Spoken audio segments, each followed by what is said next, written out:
Anyway, what was I saying? I lost my flow then. Not my flow, I lost my energy and I lost my flow. Communicating, social media, being social, being ill, leading to a lack of being social. Being on social media too much. We all suffer from that, don't we? Mindless scrolling. Endless ingestion of lots of completely almost useless, practically useless information for our lives. And but hey, it's very addictive, isn't it? Electronic devices. I get very it's very easy to get self-absorbed, whoever you are, isn't it? But particularly when you're not very well, you spend a lot of time just sat by yourself.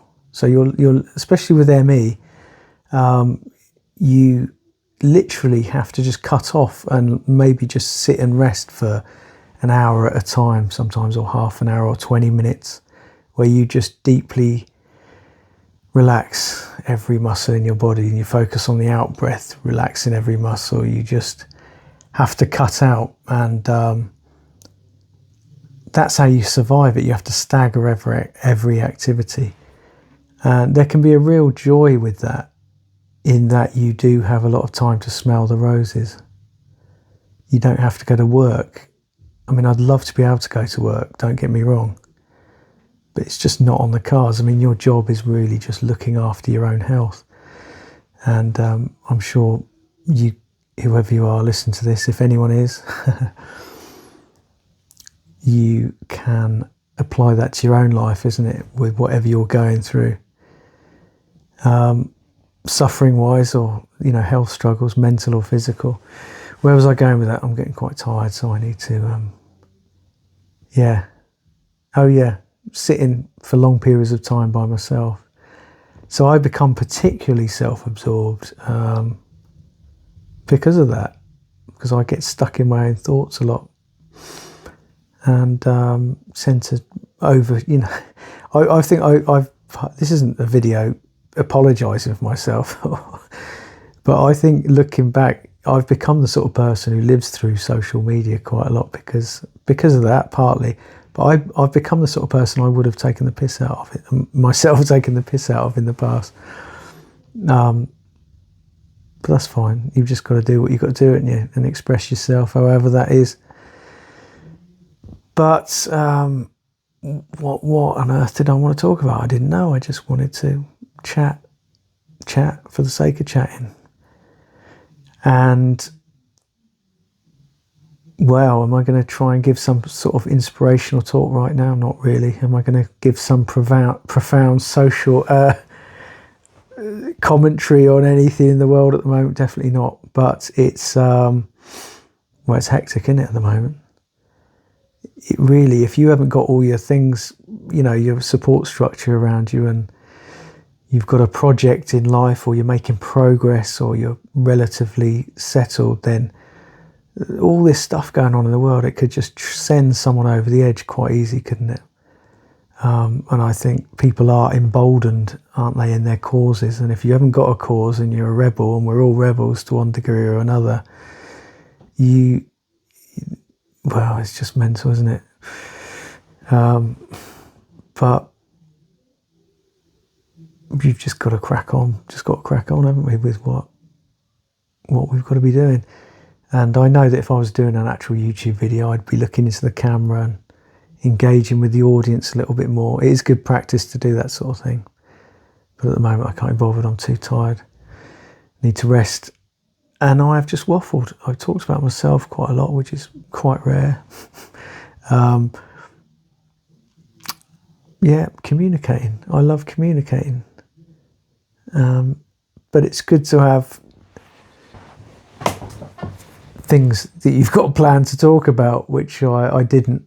But there are so many good things that I'm going to be putting down on a video soon and putting on my YouTube channel more and more, just to do with spirituality, really, and not to become some sort of like inspirational teacher. Though I think when you do speak from your heart and from your experience, and with it carries a degree of authority, doesn't it? Because you've you've lived that experience, and it will naturally inspire people.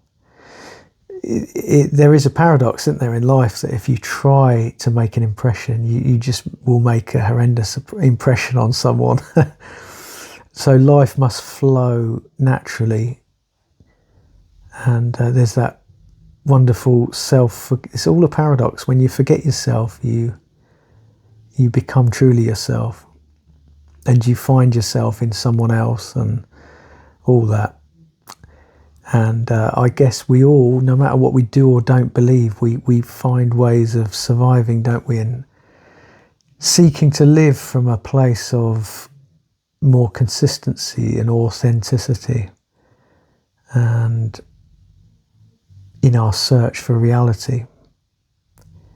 And I think the older you get, you realise just how short life is, how quick time goes, and that you really want to. And I'm talking as a 50-year-old, and there might be people who are like a lot older than me listening to this thinking, oh, man, you think you're old now. But I do know from 35 to 50 is just gone like that. So, and you can't know, can you? You can't know. You can sort of throw yourself into the future and think, yeah, when I'm that age, but you can't know something until you experience it. That's what I'm trying to say. You can't know what it's like to be a certain age until you get to that certain age, and how you perceive life and the passage of time, and all that. And with ME, you get brain fog and you lose your train of thought quite easy. So where was I going with that? I've completely lost myself. Life, yeah, that's it. How do we find those things that give us life, and how do we cope, seek that which is, that's it, the passage of time, the shortness of the brevity of everything is, so you more and more want to make the most out of your time by seeking that and engaging in that which is real, or closest to when we're meant to be looking at that. Closest to that which is not fickle and not transient and ever changing. And so you focus on your friends, don't you, more? And whatever age you are, if you're 20 and you're really making a conscious effort to live more purely or more really, or make the most out of life, whatever, you're going to know these things, aren't you? And I think as you go on in life, you just see things deeper, and you see different layers to things, and just what it means to actually, but we waste time, don't we? We waste a lot of time. I do. I get stuck into ways of thinking and doing that which I know are just nonsense. Completely lost my train of thought there. But I want to be talking about different spiritual things soon, but like I said, not to be some sort of spiritual teacher, but just to share my experience of different forms of spirituality that I've believed in the past, or different mystical, you could call it, experiences through different means, whether they be hallucinogens, or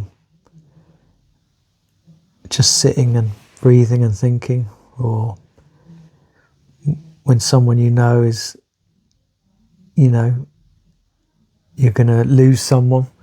All these powerful experiences we have in life, or just the amazing, just a moment in surfing or something like that.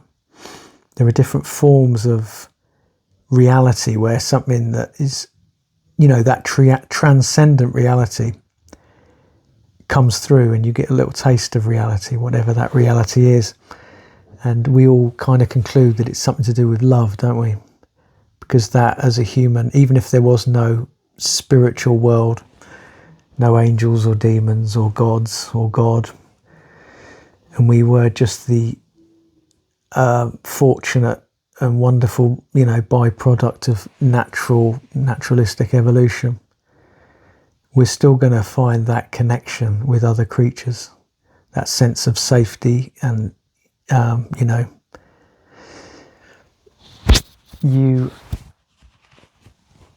what's the term I'm trying to think of? You scratch my back and I'll scratch yours. I mean, that's definitely one explanation for love.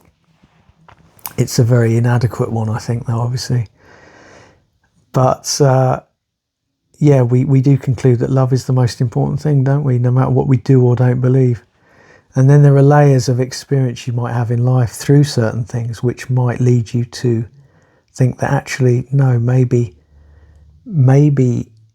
love itself is something to do with the substance of that reality, which is underpinning and upholding all things.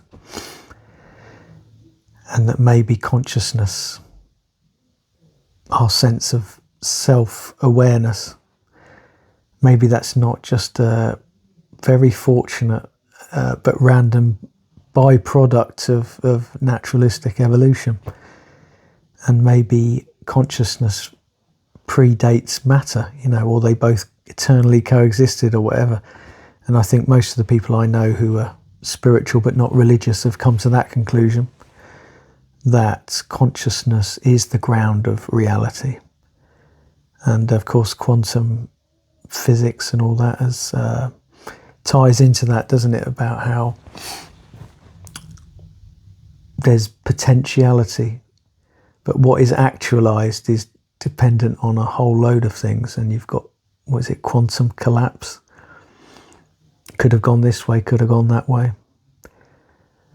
Things act as waves and particles, and something to do with the observation of that reality changes that reality, and how it's all interconnected. It's just absolutely just mind blown, isn't it?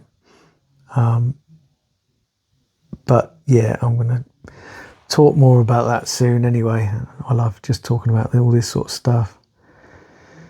Sometimes I find myself, I do a lot of sitting around, like I've just said, thinking a lot because I have got no other option. So I have to kind of keep that peace of mind when you're really wrestling with something physically, because sometimes we all wrestle with anxiety and fear in life, and confusion and depression to differing degrees, obviously. But when you've got something like ME, you're literally left with your thoughts for vast swathes of time. And if, you know, someone else's BS comes in on that, it's like, no, I don't need that. I particularly don't need that, because the stress will exacerbate the ME. So you're always trying to control your thoughts, but you become very good at that. You become like, and I'm not boasting in this, but you become like a supremely adept meditator, because you have to. You learn how to go through that confusion and that to reach that place of letting things go and rest and relaxation. And anyone who's engaged in prayer and meditation, and I'm not saying Eastern forms of meditation or Christian prayer are the same thing, though there are crossover points and they share certain mind-body, psychosomatic similarities in ways, and the goal is the same, you know, for union and communion and peace. And sometimes I find myself like down by the seafront, at Ventnor or wherever, and I'm just by the side of the sea, and I'm thinking, so I've got all these thinking about spiritual stuff, and then just thinking about the practical things in life, and you know, your mind's just all over the place, isn't it, at times? And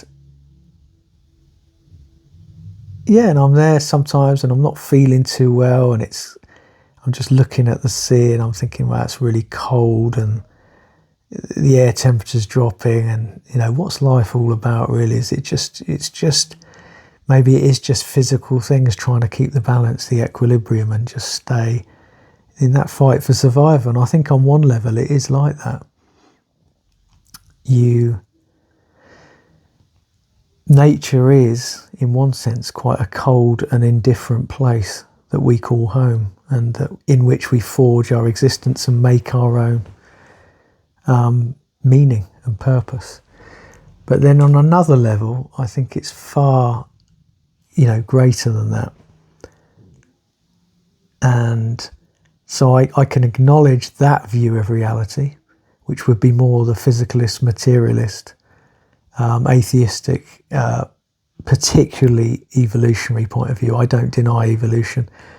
I find some parts of evolutionary theory and how we can prove it very convincing, and then I also see vast swathes of wishful thinking in that, in those Darwinian theories. But then I've had very monistic, pantheistic views of reality in the past as well. Just through being out in nature and just intuiting certain things that we can all intuit through observing creation.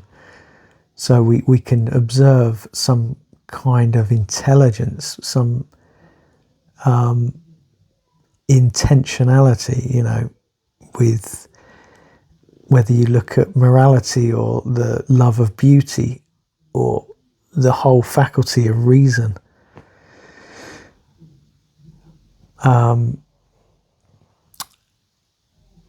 There are laws. Is there a moral lawgiver? Is morality, human morality, just a mere byproduct of? Is it a social construct?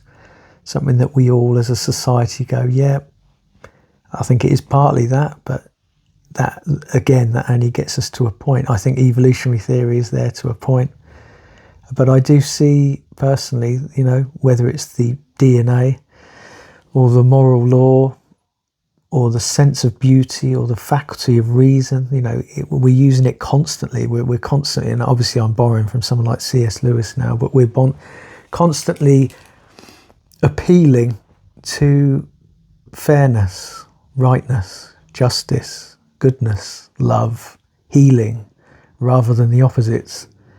And we're all presuming that the other person knows what we're talking about, that they're also aware of that that absolute source of those things, that it must have I thought my mic had gone off then. I was just talking for 10 minutes, 15 minutes into nothing. Yeah, when we're thinking about those issues, it's not just our subjective preferences. We're all kind of agreeing, yes, there's a basis for those things.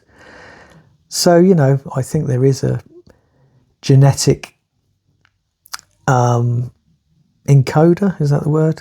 A programmer, a moral law giver, and whatever. And of course, that leads us on to the more theistic views of things, even beyond if you were an Advaita into Advaita Vedanta, like Eckhart Tolle, or many branches of what we now call Hinduism. You would say that yes, there is a consciousness which underlies and underpins and upholds all reality, and is that only sole reality, actually. So, as you might know, Advaita means dual. So stick the A on the front, and it's non-dual. So, in that form of Vedantic thought, there is just one reality. There is just Brahman, and there is the illusion of the empirical world, that the individual soul has been a separate entity. Yes, on one level it is, but fundamentally it isn't. There is just one. There is just one. There is just Brahman. There is just consciousness. And that central awareness which goes beyond your feelings and your thoughts is that source, is everything. So enlightenment in that school of thought is that you have to, through detachment and through the dissolution of these more transient levels or layers, you will identify with actually also your central soul, your jiva, your atman, is actually the same as Brahman. So it is in identifying and realizing, self-realization, that your individual self is actually the universal self. So you are God, you could say. But of course, the word God has to be used in inverted brackets because, and not in a derogatory way, but the word God can mean a million different things to a million different people. And I think on one level, God is a million different things to a million different people because we're all unique. So we all have we share the same DNA, the same spiritual nature as well. But we are individuals, aren't we? And so I think our relationship with reality will be unique. So there is some truth in that. But where was I going with that flipping heck? I just love talking. Yeah.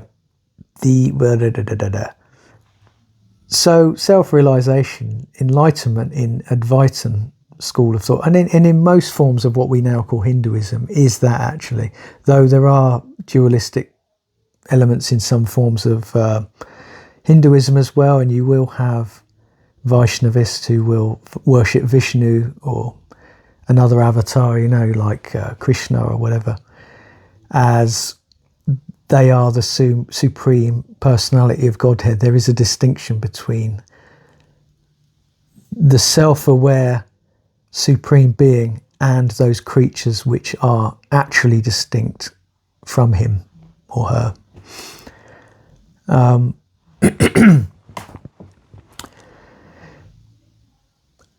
Anyway, it's fascinating. I love studying Hinduism because there is so much. I like seeing where there's common ground, but also where's distinction, and when there's contradiction between different faith traditions in the world. But yeah, a lot of Advaitins would conclude that there is just one. So that consciousness at the basis of all reality is awareness itself, but not necessarily, and most people would conclude that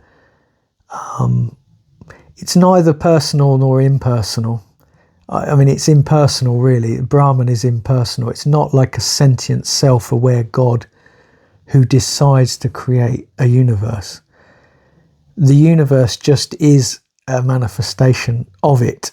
So it's an automatic, necessary emanation or manifestation.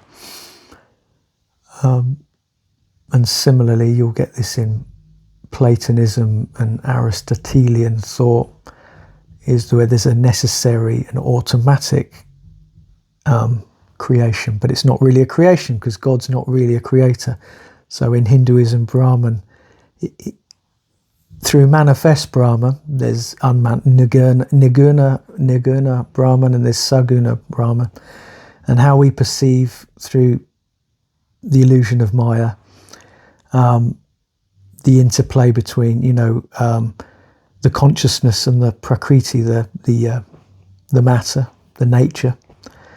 That's how we have the illusion that we're a distinct person, but we're not really. Ultimately, everything's just one. Where was I going with that? So in different forms of Hinduism, there are different views as to the nature of that distinction. Some view it as a very real distinction between source and creature, and other people think there are different sort of qualified versions of it, but it's very fascinating. So there isn't, you might, view Brahma, Vishnu or Shiva or whatever as creator, preserver, destroyer, or Vishnu as covering those three bases, but they're still secondary, they're illusory, they're not the actual nature of the actual source of things, which is a blank potential consciousness. Self-awareness is something that comes through the one becoming multiple. So we have the distinction. It's like we can look in a mirror, mirrored consciousness, whatever. Of course, the Christian view is different than that, stemming from the Jewish view. So in our view, that God is triune already, is a sentient supreme being, as in some forms of Hinduism, like the Vaishnavists and others. So the act of creation is not a necessary thing. It was a choice of love. So this leads on to the third, there's me standing by the side of the sea thinking, what's all this about? Yeah, that makes sense that it's just this. It's just the interaction of the four main universal forces and the evolutionary process. And then there's other forms that I can identify with. I've had mystical sense of oneness with things because of changing my brain activity through substances, albeit mainly I was never really into chemicals and stuff like that, but in a very spiritual way, or very conscientious way. We used to take it very seriously and just really enjoy being out in nature and tripping and stuff. And then there's the move, and of course, and so there's another possibility that I've also experienced, which is the sense of God being personal and distinct from me, and me being able to know that absolute, that source, on a personal level. So I've experienced those. So anyway, I will do. That was meant to be a little tiny introduction. I've just waffled on for like 20 minutes, probably at least, and probably definitely need to rest. I've kind of gone into my hyper mode.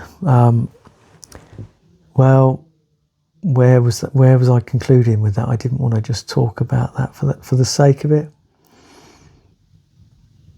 And it would be nice in future. I'll have some bullet points on any YouTube video or whatever, and I'll stick to them a bit and speak from the heart and with sincerity, and not, like I said, not try and be anything, but just to share stuff I love sharing. And the stuff I've experienced is just mind-blowing, some of it, as it is in your life, in your own way. But yeah, it's our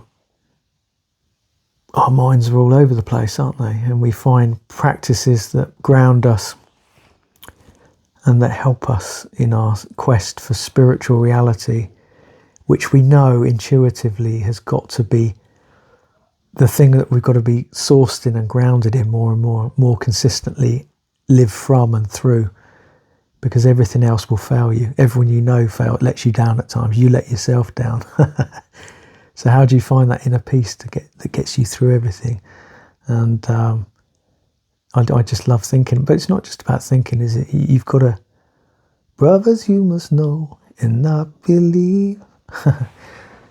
You can only know what you know, and you've got to know it, haven't you? You've got to experience it. And anyway, I've got to go.